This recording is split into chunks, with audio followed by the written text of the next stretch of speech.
नमस्कार, सत्यदर्शन न्यूज मध्ये आपले स्वागत आहे। मी पायल शहा। एक नजर टाकूया आजच्या ठळक घडामोडींवर। सिंधुदुर्ग राजकोट किल्ल्यावरील महाराजांचा पुतळा घटनेचे पडसाद सोलापुरात। सिंधुदुर्ग येथील राजकोट किल्ल्यावर उभारण्यात आलेला छत्रपती शिवाजी महाराजांचा पुतळा कोसळल्याच्या घटनेचे पडसाद सोलापुरात ही उमटले।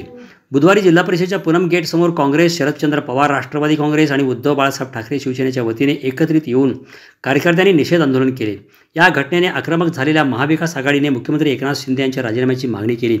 पदाधिकारी यांनी आपल्या भाषणातून 3 पक्षाच्या सरकारवर टीका करत मुख्यमंत्री एकनाथ शिंदे, उपमुख्यमंत्री देवेंद्र फडणवीस, उपमुख्यमंत्री अजित पवार यांनी तातडीने राजीनामा द्यावा अशी मागणी केली।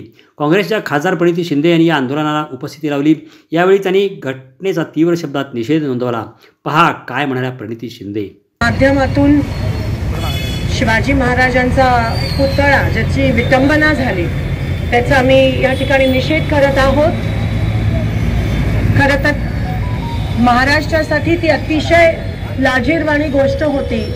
जे काही आपल्या राज्यात परवा घडलं ते जे फोटो नंतर व्हायरल झाले की काही ठिकाणी फक्त त्यांचे चरणच आपल्याला दिसून आले, बाकी सगळं त्या ठिकाणी खाली पडलं होतं। ते अनेक जणांना बघवलं नाही, अंगावर शहारा येत होता की अशी जर वेळ येत असेल महाराजांवर आणि जरी मूर्ती, एक प्रतिमा जरी असली, एक औपचारिकता जरी असली तरी त्या मागच्या ह्या सरकारच्या असलेल्या ज्या भावना आहेत किंवा अतिशय खालच्या पातळीला जाऊन महाराजांचं नाव वापरलं जात असेल आणि आज त्यांच्या पुतळ्याची ह्या पद्धतीत खरं तर ती विटंबना करण्यात आली।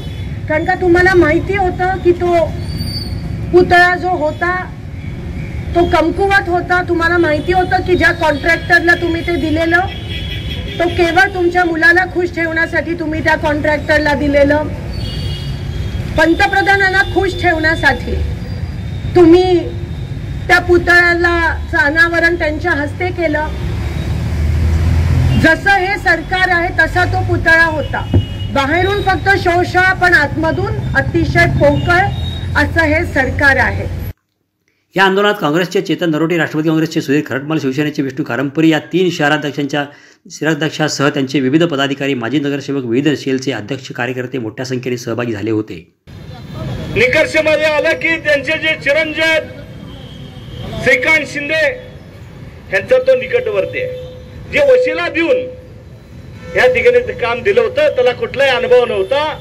राज्यामध्ये अनेक लोक अनुभवी असताना त्यांना त्या ठिकाणी दिलं नाही, पण भ्रष्टाचार माणसाला या ठिकाणी पोचणारं, भ्रष्टाचार माणसाला करणाऱ्या माणसांना यातून तो पुतळा उभा करण्यात आला आणि 8 महिन्यामध्येच तो पुतळा या ठिकाणी खाली कोसळलेला आहे। म्हणून आपण सगळेजण आज